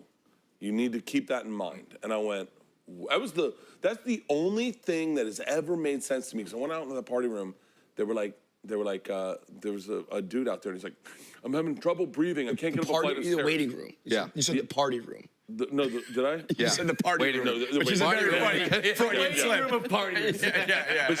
But I went in yesterday going, I've been pushing it really fucking hard. Yeah. Like really hard on this tour. And there's a moment where I go, I think this might be the end of the road for old Bert, because I go, if I get like, "Hey, your liver's failing," because you know you'll lay in your bunk and our bunk's always moving, and my fucking side will hurt, and then I'll be like, "God damn it, man, my shoulder's hurt. Is that a heart attack? What the fuck?" So I go and I told her, the night before, I'm like, "I'm not drinking." And Leanne comes, it's a beautiful sunset, we're at the beach. Leanne goes, "The fuck you aren't. You're getting fucking drunk tonight because you're drunk every fucking night of the week, and you're not going into this goddamn fucking doctor's appointment clean." It's like flossing before you go to the dentist. Right. They'll never be able to catch me now. She pours a double tequila, fucking lime, go out, watch the sunset. She goes, "Drink it up. We're having another one back at the house." I was like, "Motherfucker." So I go. Only time in the world your wife is telling you to get drunk, and you're saying no. Ever. She goes, "You want a cigar?" I was like, so I go in, I tell I'm totally honest with the doctor. I go, I'm pushing it really hard. I'm afraid. I'm like, I literally, I'm trying to keep it to a bottle of wine a night, but a lot of times I tell her, she goes, how have you been doing that? And I go, well, I've been hitting this vape pen a lot. She's like, okay. I was like, I just got stem cells. And she's like, what the fuck? So she goes, listen, I think you're gonna be fine. She takes my blood pressure, and I was like, I'm fucking freaked out. Because I always guess before I go 140 over 90 to 8. She goes, no. I went, oh no. 155 over. You're going up 100? And it was actually down? She goes, no, 120 over 80. It's perfect. It's literally like perfect, right? I go, yeah. I go, for real? She goes, yeah. She goes, I told her I work out. I do work out so I can keep my body healthy. Yeah. But part of me wonders if that's a lie sometimes. Because these guys know me. We'll do active stuff, but like my workouts are like, part of me goes, am I telling the truth to myself or am I lying to myself? Yeah, right. Yeah. She goes, we'll do a full blood panel. We do the blood panel. I go to a bar last night. I get the results back. Oh, right before I go, bar? Right before I step in the bar, I go, all right, let's see if this is my last drink or my first drink. Yeah. Fucking clean, dude. Clean. I do think, there is some sort of Mickey Mantle gene. You got something in your body. But, from what at least you show and talk about, you work out hard. Like, I ran for someone your age and for just in general, like your lifestyle, like you run a lot, you lift a lot, you're active. 5 miles. Day before yesterday, I ran 5 miles on the beach. Like most people aren't fucking doing that. Yeah. They're not drinking as hard as you are, but they're not doing that. So, it's probably, I don't know what I'm talking about. I feel like... Seems like you cancel it out. Yeah, that's what I was going to say, but... I saw that clip. There was a clip I did on Caleb Presley's show. Yeah. That went kind of viral of me saying, well, I'll never quit drinking. And all I heard when I saw it, now people see it a different way, all I heard is, Scousers don't get knocked out. Yeah. Scousers don't get knocked out. I'm a Scouser. We don't get knocked out. And I went, God damn it, Bert. Did you just pull the Scousers don't get knocked out? I'm going to the doctor going, don't knock out this Scouser. Don't knock out this Scouser. But then we partied last night. I had a great fucking time. And then party tonight. I was like, I told her, I said, I'm a party. I told her in the thing, I said, well, she goes, we got all your results back. She goes, unless it's catastrophic, just try to cut back, just try to be a little healthier. She goes, you have to lose weight. I told her, I'm going to fucking party for the rest of this tour. I'm going to get through this tour. And then I'm taking 2 weeks off before we do the Fully Loaded Festival. You saw the Fully Loaded Festival lineup? Fucking monster, banger. Right? Yeah. Bangers. Just they added Shane Gillis. That's live. Yeah. I've not closed that deal, everybody, so do not tweet it. Do not tweet it. We got a verbal commitment from last night. Very drunk. Shut the fuck up. We did that with Joey Diaz. We added Joey Diaz to the lineup, and Rogan goes on his podcast. He goes, Jay just added Joey Diaz. I was like, haven't closed the deal yet. Look at this. This is Attell, Diaz, Fortune, Nikki, Mark, Big J. Taylor and Sal. That is like Sal. We got Shane Gillis. I told Shane, I said, we will get you. He loves Notre Dame. I said, I will make it your fucking birthday at Notre Dame. Because South Bend, yeah. Yeah, we're South Bend. That's the first one. Oh, shit. South Bend, Louisville, Dayton, Rochester. These are huge venues. Just like 10,000 seats. So you are running this and almost like you pay them as you taking... So yeah, how does that work, business-wise? I'm interested in that. I'll tell you everything. Because everyone knows their offers. I'm pretty upfront with everyone. Yeah. I want to make sure everyone's comfortable with their offers. Right. Because I'm a comic first. So I did the drive-in tour, and it was very successful. We signed up to do 4 shows initially. You did 40. We ended up doing 70 shows in 35 cities. We added shows everywhere. It was amazing. It was amazing. That was awesome. And we learned the business of it because we learned the business of a traveling road show, being a band. Kind of expensive, but there was a nut at the end of the day that you could make. And I came back to my agents, managers. I said, I want to do this again. I don't want to do drive-ins. We did one amphitheater in Fort Collins or something, and it was fucking bananas. I go, get me amphitheaters, get me minor league stadiums, get me places where it's a little more intimate, but still outdoors. I want the sunset, I want the cold beers, I want the summer feel, I want the vibe, I want the tailgating, I want all of it. I want people to feel like they're at an event. Because that was what everyone felt like when they went to the shows. Despite the fact that, and I'll say this candidly, the drive-in wasn't always the best scenario for stand-up comedy. It was great, But what people enjoyed about it was you'd been in your house, and I was giving you a reason to come out of your house, and when you got there, you realized this is an event. This is a real event. People are tailgating. They're out there. They're in it's almost like a Jimmy Buffett concert. Yeah. And so I said, get me minor league stadiums. And they were like, all right, we can get you 4. And they go, and we got an arena and an amphitheater the week after. We can get 1 minor league stadium there and a raceway. Would you want to? And I go, piecemeal it. I love it. Get me those venues. And then they said, all right, so here's your deal. Okay? This is very inside baseball, but this is the deal. Let's hypothetically say if you have $500,000. That's not the real number. Let's say $100,000 so that people don't go, wait, how much am I getting? Say $100,000, but it's not $100,000. Say you got $100,000. I said, all right, cut that in half. Half goes to the talent, half goes to me. Now, I put the half to me so that it's not taken out of the budget, right? I want my half. That's my half. I can do whatever I want with my half. So we then chop it up and we figure out each night we want a certain amount of performers.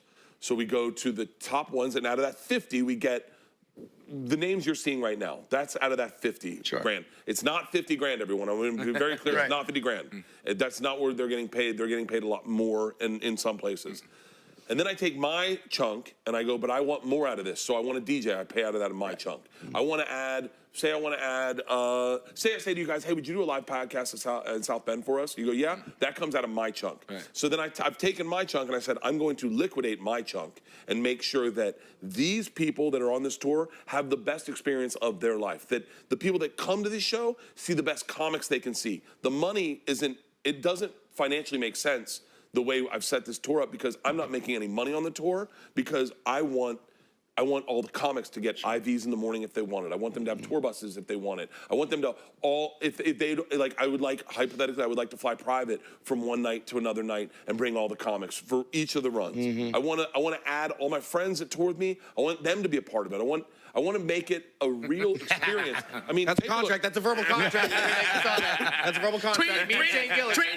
Me and Shane Gillis about to be on the show. This is a perfect example. This is a perfect example of where my brain is. So I go, I want everyone. Oh, yeah. I want everyone in the audience to feel like they were at an event. So I have this being made.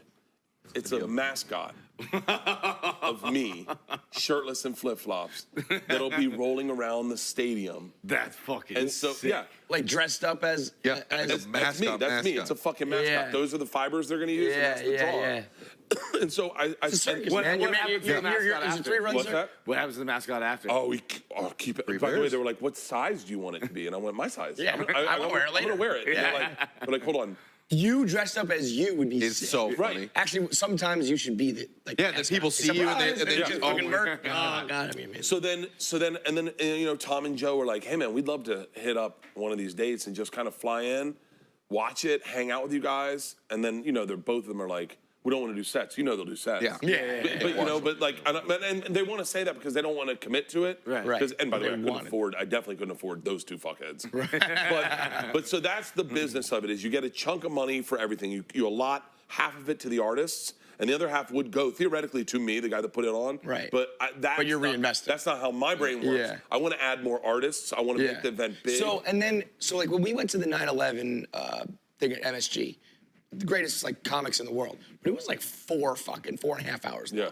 And it got to a point where it was like, these are all amazing, but this is a lot, Yeah. So, but are you gonna put? It's one night. Is it multiple nights? Is it? So not everyone's on every show. It's Okay, got it. There'll be an intermission. So it'll be a group of comics go on first, intermission, and then the closing smart. act. That's good. And so intermission because we want beer sales to be through the roof. Right. We have a ton of merch. We want people to check. Awesome. We have events inside the arenas, inside the stadiums that we want people to take part in. And so it's really getting to and I've said to my team, the team producing this, I said, this is only successful if I do the second run next year. The only way this is successful is not if I make money. It doesn't matter if I make money. I already make money. I already make great money. I'm cool. My thing is, it's like think about Lollapalooza. When you think of Lollapalooza, Perry Farrell put it together, but you just think of Lollapalooza. Yeah. I want this to be fully loaded. Its own thing. Yeah. I want it to be fully loaded, and ideally, it would be great to be 70 years old and be collecting a check of $100,000 a year for fucking Fully Loaded. That would be ideal, or more than that, or whatever. But or have fucking Pepsi come in and go, hey, we would like to buy the Fully Loaded brand. Yeah, we would like to, or next year have like sponsors come in, Pepsi and Budweiser and all these things, and Liquid Death, and all of a sudden, then maybe that's where I get my money, or and then you can add all the money to the comics. Yeah. But like I don't want any comic. Like I reached out to everyone privately first, mostly, not everyone. I take that back.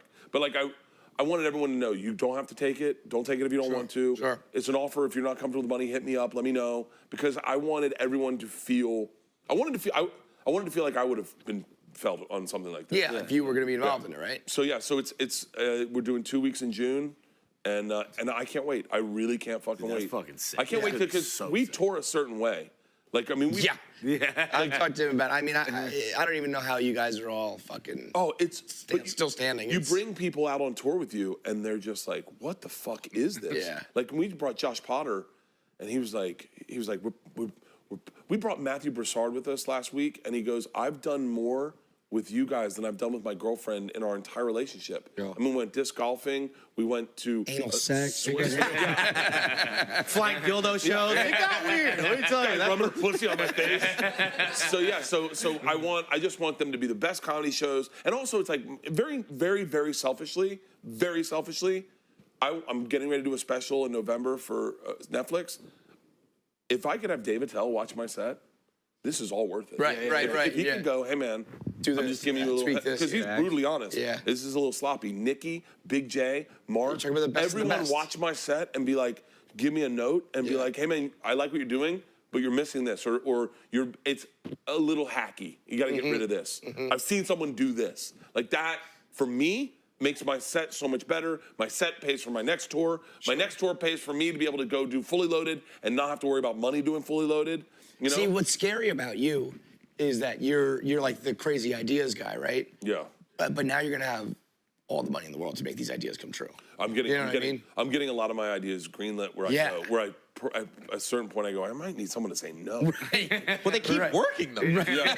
It's wild. Like he says these things, and then I'm gone for 2 weeks. He brings other people. I come back. He's got a fucking race car. It's got all the stuff on it. Yeah. It's got mascots, and it's like, man, this shit. No, that's wild, I mean, bro. Money. You've been doing well, but I feel like you guys recently, and now you can greenlight yourself. If someone, you know what I mean? Like you can fund these things. You have the clout and the money to get people to say yes to anything. That's because I'm around Tom. I think do you think you'll end up in space? That's so funny. I think Bert Kreischer. I don't know about like the health and shit. I don't know how healthy you got to be going to space, but I think you'll end up in space. Dude, Shatner just went. Yeah, that's true. Shatner can go. Bert can go. I think you're gonna end up in space. I think fartronauts or whatever it was called, fat astronauts are gonna. I think that's gonna happen. Fat astronauts is happening. Secret. This is live. Yeah. I got an offer to go to space one night. In space, no. One day it'll happen. That's my. Yeah, I got an offer one time. These two dudes. Offer to go to space. They were like, hey man, we have the rights to the first Russian trip to televise it, to make it for television, and we're trying to think of who we want to go in space, and we'd love to send you to space. And I went home that night and I laid in bed. Oh wait, so this is already happening. No, it didn't pan out. I think they lost the right. I don't know how it worked, but I laid in bed and I went, you gotta go to space, right? Like you gotta. I've done everything. I gotta go to space. I don't think I would actually like it, but if I somehow got the opportunity, I think I'd have to say yes. Like, I don't even like getting in the plane sometimes. I'm uncomfortable there. Imagine fucking blasting off into space. Yeah. And then you're cool for 1 second, and then you're back in. I just know I'd shit myself for some reason. Like, I'd come back, and they'd be like, take off your jumpsuit. I'm like, I can just keep these, right? I got nothing underneath. I'm going to take it off later. It's still really cold. No, I definitely would love to go to space. I would love to. There's some things I would like to go to India. Not that India and space are equivalent, but like, I would like you could probably just do that like tomorrow if you wanted to. Everyone was, I was thinking about, but it started last week. I was in a fucking little bit of a spiral because I had a lot of shit going on. And we had some family stuff going on that was like really heavy, and I was just fucking partying, and I was like, texted, everyone got their passports. I was like, who wants to go to Paris? Whoa. Because it's so funny. I never really understood Dave Chappelle going to South Africa. I didn't get it. When it happened, I went, dude, you're in the fucking sweet spot. Yeah. $20 million. Do it, yeah. To fucking come on, man. Take the fucking money. Who gives a shit? Sell your fucking soul. And then you get to the place where you start going, wait, am I selling my soul? Yeah. And the idea, I mean, it's so romantic, of going to an airport, getting a flight, not telling a fucking soul, and disappearing for a week is so romantic. Yeah. It makes so much sense. Right. That, like, you have to get, and I'm nowhere where Dave Chappelle was at Chappelle Show, and nowhere at all. But to be overwhelmed, overwhelmed by what your life is, the amount of phone calls, the texts, I said to Peter, my assistant, but the idea that I have an assistant is asinine. But the idea that he works more than I work. I mean, he hasn't had a day off yet, and every fucking 5 seconds he's like, hey man, can I run something by you? Can I run something by you? I need an answer on this. We got to do ads. Today we did, what did we do? 16 ads for fucking Two Bears, One Cave. It's crazy. It woke me up. He's like, hey buddy, I need you up. We got to read ads. We're gonna do Steve Byrne. We got KFC. You want to go to that hat shop? You need to work out. We got a show at 7. What are we doing for dinner? Like, it's just so many things. The idea of disappearing, it'll happen. It will happen. I can guarantee. Just Goodwill Hunting that shit. Just go. And I'm not going to tell my family. I'm not going to tell. That's the beauty of it. That's the beauty. That's the beauty. Your wife and kids at home go, where's Dad? Fuck, you won't answer. Knowing that they're weeping about Who were you. you texting? Does everyone have their passport? Like Steve. I text the team. It was everyone we were touring with. I thought you were texting your family. No. Fuck my family. I said, let's go to Paris. We're not going to tell anyone. I go, get Felicia to get us tickets. We're all going to Paris. And then everyone was like, is this fucking real? The man that shot it down was John Mans. He was like, well, or no, it was you and John Mans. You were like, yeah, you were like, what are we're just going for a night? And I was like, yeah, we just go to have dinner in Paris, and then we'll fly home. And they're like, well, hold on. If we're going to Paris, we're going to stay there. And I was like, but I can only afford a day off. And as soon as I said that, I went, so it won't be a day off. Yeah, I'm telling you, man, I wouldn't be shocked. Like, we end this tour in Oklahoma. Birdie Boy Relapse Tour ends in Oklahoma in the middle of May. And then I'm taking the bus to Austin, getting some stem cells. And I wouldn't be shocked if I just disappeared for a week. Don't tell anyone. Don't tell anyone. That's the beauty of it. Yeah. It sounds, and maybe it's not as romantic as it sounds. Well, your wife and kids will be at home crying. Yeah, that's the only battle. Them, I go, down back. I'll be good. Don't worry. Yeah, because there's this one place, I was looking at this one place that I wanted to go. It's like I'm thinking about, like, legit going, like, maybe there's like a monastery I could go to and be silent for a week. Totally get away. Get rid of the phone. Get rid of the phone and be silent for a week and just go, all right, where am I at? Where's my head at? Like, go to a fucking India and just get a hotel room in India and just. It sounds so, like, ridiculous to people who work construction or in coal mines and shit, but talking all fucking day. Eventually you're just like, I just want to. Oh my God, I got a better idea. What a great gift to give the world, right? So you allot $100,000, and then you just go up to people at their jobs, guys working construction. You go, hey man, right now, get in a plane, go to India. Don't tell a soul. Pay for the whole thing. Here's $10,000. But you got to got it. You can't. Yeah, it's this. Walk off. Yeah. Walk to the put it down and walk away. You can't tell. Give me your phone. Give me everything. Just go. How fucking. That's a good reality show. That's a good reality see who show. does it. See who doesn't. By the way, we did Trip Flip where we tried to get people to go take trips. It's amazingly difficult to get someone to take off. Absolutely, yeah. Especially when you were like, you want to go to Vietnam? And they're like, Nom? Not now. You go today. It's such a romantic idea. I never understood Chappelle's thinking, and then I got it. And I went, oh yeah, you're not on drugs. Like, everyone was like, you're not crazy. He's seeing clearly, bro. You're not crazy. You're seeing the fucking world for the way it is. Yeah. You just get, everyone can, like, Tommy was like, the last episode we did, the second last episode we did, he was worried about me. Like, he was like, hey man, breathe. You gotta breathe. At that point, shit gets overwhelming. It does, and it's not today. But I knew I had a cardiologist appointment. We got this shit going on. I got I got announced videos. I've got to move tickets for the Greek. I moved tickets for Red Rocks. I don't know shit announcement. And then but all these, it's like overwhelming. And the way I run my business, I've told everyone, I got it. I'll figure it all out. Let me promote my own videos. Let me do my own promotion. Let me do my own press. I'll do it all. But what happens is, you have a client who now says, put me in arenas, and anytime we sell out, just push the stage back and add 1,000 seats. Yeah. So you're never sold out. Never. So they've seen it where you go. That's like Sisyphus rolling the ball, man. That's like just add another 1,000, add another 1,000. That's. Ooh.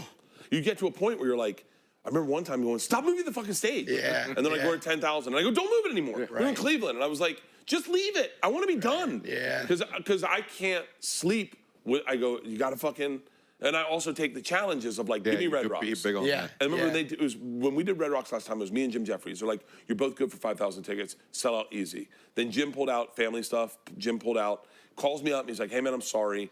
It's a big, hey, by the way, you're going to do this by yourself now. Yeah. No, Jim was like, we'll do it again later. I can't do it. And then Red Rocks said, hey, man, you got the night. Do you want the night? My fucking stupid brain goes, I want the challenge. I want to see if I can move 10,000 tickets in a market. I hadn't at the time. And I'd been in Serbia for fucking 3 months, and I was doing Go Big show. I was like, don't worry about it, I got it. And dude, you did it, right? The second that it sold out, I was like, yeah. I was like, thank God. Right. But then you pick something else up and you just then I go. That's what's but then scary. I go, There's give no. me the Gorge, give me the Greek, give me the. I want all the iconic venues. Yep. I want to be in all the outdoor ones. The outdoor shows for me are so fucking fun. And then I go, give me the fucking Fully Loaded Festival. We're talking about we're talking about roughly 100,000 tickets I got to move. Oof. And by the way, it's me. I mean, But you do have. But no, but I can't lean on Nikki and be like, hey, I know you got your own got to tour. post this. And yeah, I'll hit him up and say, I've cut it and I've edited it, but I can't be like the one thing I said was fucking hilarious. I was like, we're just going to do a video where I go, I got something super excited to announce. Boom, cuts back and it's a new face. You have any idea how fucking many takes Big J did of this? Hey.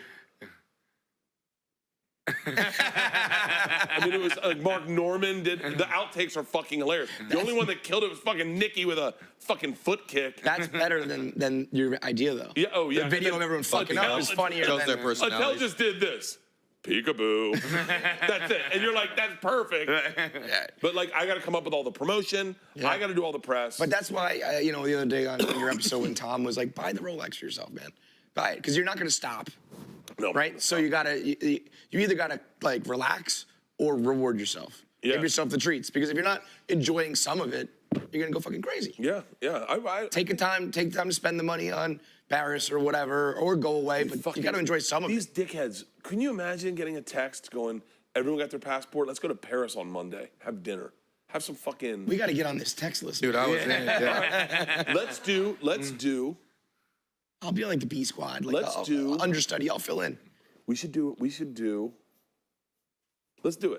This is live. No, hold on, this is live. Let's do this. Who's our group? I'll pay for it. Who's our group? It's us three. Yeah. Steve. Peter's got to go. Nick. Dave? Let's not fucking make a meal out of this. But can you shoot content? Oh yeah, that's why he's coming. Because he's like the best of the best. You and then Mans. We'll bring Dave and Andrew. Sure. So let's write that list down. Let's do the chat thread. Okay? And then Everyone got it real close. Tell me, Papa, where are we going this time? we pull the trigger. One night, we'll get a group text.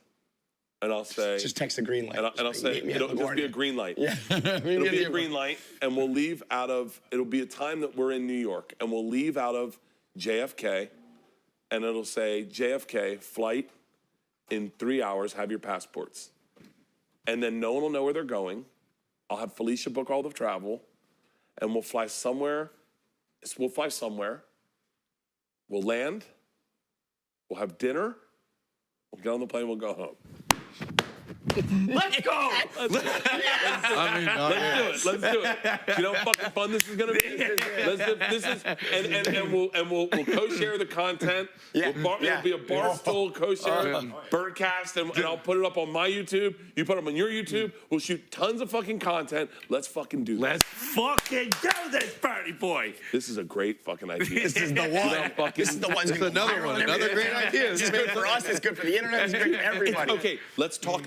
Let's really just talk broad strokes, so we all want to know where our heads are. Okay. When we're thinking, I think Europe is always the right play. I think Europe is always the right play.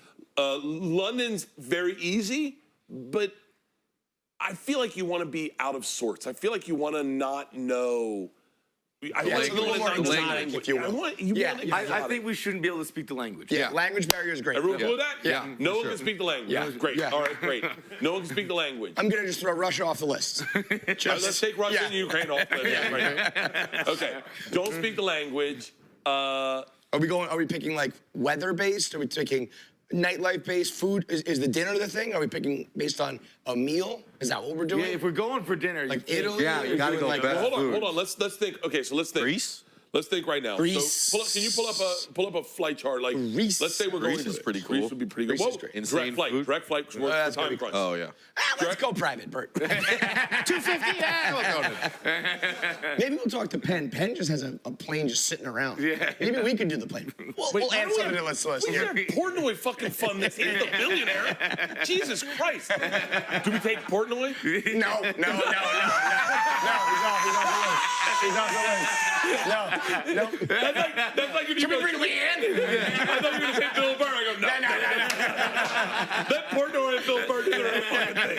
Let's do angry curmudgeons. No. Direct flights to Europe. Let's Okay. see. Oh, this is awesome. Let's see. Direct flights to Europe. Is there like like we need like from New York to cities or We something? need a couple more Oh, vowels. you guys figure this out. I'm gonna go pee real quick. Yeah. We need like 9 underrated places in Europe. Go back real quick. 9 underrated places in Europe like this. Right? Yeah. With nonstop nonstop flights. Oh, That's this is exactly what we're looking for. Portugal. Portugal. That's not Europe, right? But that's that is right. Yeah. Portugal. Let's go. Croatia would be sick, but Croatia. Scotland, no. We're not going to Scotland. Poland, no. I'm sure it's great, but no. I'm heavy Portugal right now. Portugal's a fucking good move. Portugal and I'll tell you Croatia. what, I'll tell you right now. Hold on, Nice is fucking going to the what's it called, the Riviera. That's like the French Riviera? New York to That Nice. would be very sick. French Riviera is pretty fucking dope. The Red Riviera? No, No, that's exactly what it is. French Riviera. A 75. A nice red Riviera. That came up there. Whoa, man. French Riviera. So then let's also plan I said it the out. French Riviera. So then, if we say, let's hypothetically say It said 8 hours. we leave not on even that bad. on a Monday, right? We leave on a let's That would take be a look. perfect for me. That fits my schedule. Wonderful. Let's see. Let's take a look. We don't. That's Monday shows aren't really a thing. Let's see. Okay. So theoretically, if we left on a, yeah, this is great. This is great. We leave on a Monday. We should bring like a towel with us. John, we're going to the French Riviera. French Riviera. Oh, hang on. Or Portugal. Portugal was I know. gonna be mine, but I love the French Riviera. Well, I'm for okay both. with both. Yeah. So then picking how many days? How many days? Oh, okay. Portugal? I'm gonna throw something in. I'm gonna throw something in that's gonna fucking blow your minds. You ready for this? I'm in. One outfit. One outfit, no luggage. No luggage. One outfit. Like you get that. one outfit. You get one outfit. Toothbrush in the pocket. I think. Well, no, you got to bring because I have medication. You got to bring backpack. One outfit though. It's a one suit weekend. It's a one suit. You wear a suit weekend. the whole time? No. One outfit, and I will pick the outfit, and I'll just it should be one outfit. Wait, one out. Everyone's wearing the same Everyone's outfit. wearing the same. A tracksuit trip? We're all in a tracksuit. We're all in something that matches. And then listen, if we but here's the question: do we go in, Bunch of have bridesmaids. dinner, and leave, or do we go in, spend the day, have dinner, spend the day, and leave? Like, how much time do we want? Monday to Wednesday. You fly in Monday, stay Tuesday, fly back Wednesday. As much as I would say it's better to do a longer trip, I think there's something to the point idea is, yeah. of like up, down, Find up. out. You know what I Yeah, mean? yeah, Like, yeah. Oh, have you ever been to Portugal? I've been there for about 8 hours. But I also had the best dinner of all time with like the fucking modern day Rat That's Pack. true. The internet Rat Pack. That would be fucking so much fucking. fun. I agree with you. Can I I tell would you- like to spend because you get to do more shit, but there is that fucking Yeah. The pressure legend, too, like, the legend like, of the like trip. there's no like I'm gonna go like nap for a little bit or whatever. It's Can I- like let's go. My brain immediately goes to this is what's wrong with me me, and I know that it takes the fun out of it, but my brain goes to the marketing of it, going like, No, I can do some reads for fucking Yeah. fully loaded. I'm fully loaded, and we're fully like. I'll text Mark Norman, go, hey, you want to come to fucking Portugal with us? Yeah. And he'll be like, hey, hello, man, Holly, gay, Jew. Yeah, all right. Get it. All right, so, but those are the broad strokes. We can figure out the details, the particulars of clothing and hours and all that. Yeah, I don't want big suitcases. I want it to be. I want it to be aerodynamic. Aerodynamic, Yeah. streamlined. I agree. Speedo to the airport. By the way, everyone will have a Speedo. You know I'm racing Caleb Dressel. I know. Yeah, everyone will have a Speedo. Well, everyone will get a Speedo in case we want to go to the beach. Sure. Like that. I love this idea. All right. I love this idea. Let's end on that note. I think that's a good before note this. to- Before we figure out some reasons why this doesn't work or something, let's end on that. No, it's gonna work. And, It's gonna work. It's gonna work. It's gonna work. All right. I mean, you want to plug anything? It sounds. I mean, we've already unveiled all your secrets and everything. I'm at the Greek on Cinco de Mayo. Great. You got anything? You I'm good, man. Go to the Greek. Go to the Greek. Let's go. We're be going on the to lookout for us in the Portugal. alt-right hat shop now. Oh yeah. To Yeah. the what? Alt-right hat shop. Yeah. There's like a hat shop that's like a really fucking alt-right, anti-mask, anti-vax, like kicked off Facebook, kicked off Instagram. No shit. But the bitch got hats. Great. Oh wait. Well, I got you here. So I've been wearing this ridiculous hat everywhere. My son, he's 4. He picked this hat out for me. And I just wear it everywhere I go now, and it obviously looks like only Dominican men should be wearing it, right? Like this is like a New York guy. I've seen that hat a Dominican. bunch. Yeah, it's way too big for me, but I just kind of floated on top of my head. People say it looks like I have it's photoshopped onto my head. Lego. But as the hat king, Yeah. when you look at me in this hat, what do you think? I like the side You do? thing. Okay. Yeah, the side thing. It's adds utterly some- ridiculous, The thing about a hat that really speaks to me is I love the branding on the side. I love embroidery on the side. Yeah. It's one of the things I tried to do for Fully Loaded was to get the minor leagues stadiums we were playing and do Fully Loaded embroidery. Such a tight hat. I know, but it's a little complicated. It's Licensing a lot more and shit. complicated than my ideas come out great on paper. Like legally, they can't do it. You know what we should do? And we've kind of done this. Maybe we can throw some ideas for you. We come up with fake minor league baseball team names, and you can design a logo. You almost make your own. Really? hat. What do we have? We have the buffalo cream cheese thing. Remember No, the something? Buffalo Bagels. Buffalo Bagels. There's one with the banana cigarettes. We've got a couple written down though. They're all ridiculous names or just ridiculous logos, and then you don't have to worry about any fucking. No, I have. Well, I have. This is a minor league team here, but I have. There's a great Clink Room if anyone's into hats. Clink Room and SF Grippy or the Thrillist in out of the hat that they work with Hat Club. You've got your own hat line, right? No. They You should, these guys. That's fucking $1 billion idea right there. Well, I mean, I wish I could go in and sponsor these, but I'd rather just these guys are great artists. They make their own hats. They pull out like old school hats that you haven't seen in forever. The badass fucking hats. And for a guy with a big head, who I don't want to always rock a Yankees hat, and then everyone in New York's like, "Yo, you see the game today?" And you're like, "I don't, No, you I don't, can't yeah." wear Yankees And so for me to put on this hat, and people just go, "Cool hat, what is it?" And I go, "I don't know." I just like the color. Yeah. It went well with the fucking Yeah. oversized jersey. Right. But there's some really cool. There's like a whole hat culture of like dudes that have badass fucking hats. Right, it's like sneakers. It's like There's the a same guy shit. that built. He made the.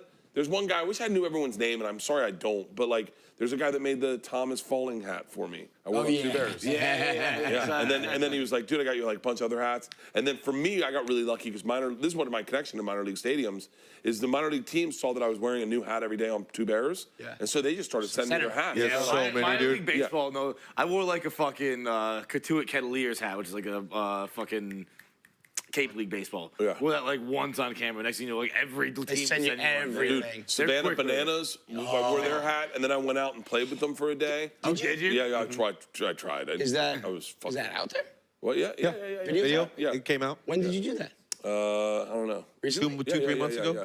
Oh shit! I thought they were like just popping now. No, They're awesome. The video. From It was that their is fucking tryouts. It was their tryouts. You tried out for it. But were they? Oh, that's actually I have. Seen okay, this. wait. I see. But they weren't doing like the stilts and all that shit. At Yeah. that. Oh, some shit, yeah. Oh fuck! I just totally missed this then. Look at this fucking beautiful. There's that guy. He's good. Yeah, you got that swing though, man. I know I'm it so ain't easy. fucking fat. Like, I can't. You look thinner than. This though. You look thinner. That was so now. bad. Yeah. I went to eat and I hurt my side swinging the bat. Yeah. Oh, look at this kid. There you go. The coach came up to me. All right. Yeah. This has been a blast. Thank you for having me on. Thank Yeah, thanks, fellas. Really appreciate it. And we'll see you in Portugal. Portugal.